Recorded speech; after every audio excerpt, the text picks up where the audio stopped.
শুক্রবার সকালে জলপাইগুড়ি জেলার ধূপগুড়ি থানার সিপিআইএমের যুব সংগঠন ভারতের গণতান্ত্রিক যুব ফেডারেশনের বিক্ষোভে উত্তাল হয়ে ওঠে।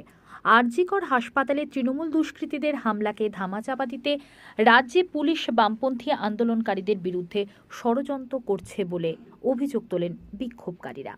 ঘটনা প্রসঙ্গে ডিওয়াইএফআইয়ের জলপাইগুড়ি জেলার সভাপতি নূর আলম অভিযোগ করে জানান, আরজিকর হাসপাতালের চিকিৎসক তথা ছাত্রীকে ধর্ষণ করে খুনের ঘটনা থেকে জনগণের মন ঘোরাতেই বুধবার রাতে তৃণমূল কংগ্রেসের দলের নির্দেশে দুষ্কৃতীরা ব্যাপক ভাঙচুর করে আরজিকর হাসপাতালে।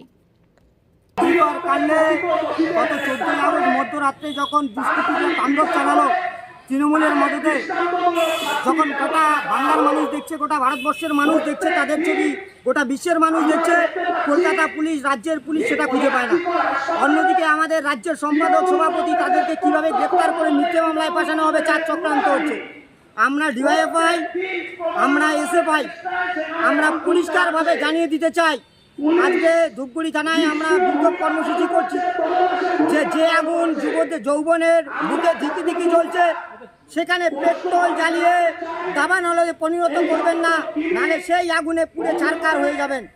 আমরা রাজ্যের স্বাস্থ্যমন্ত্রী, আমাদের রাজ্যের স্বরাষ্ট্রমন্ত্রী, রাজ্যের মুখ্যমন্ত্রী পদত্যাগ চাইছি। তার নৈতিক অধিকার নেই এই পদে থাকবার, কারণ একটা মেয়ে যখন ধর্ষিতা হচ্ছে তাকে সুরক্ষা দিতে পারে না।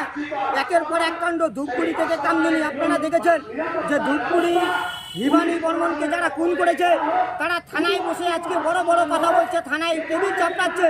তারা হিমানী কোনো বিচার পায়নি, কামদুনি বিচার পায়নি, পাগেস্ট্রিট বিচার পায়নি। সেই বিচারের দাবিতে ডিওয়াইএফআই পথে থাকবে। নূর আলম, সভাপতি ডিওয়াইএফআই, জলপাইগুড়ি জেলা।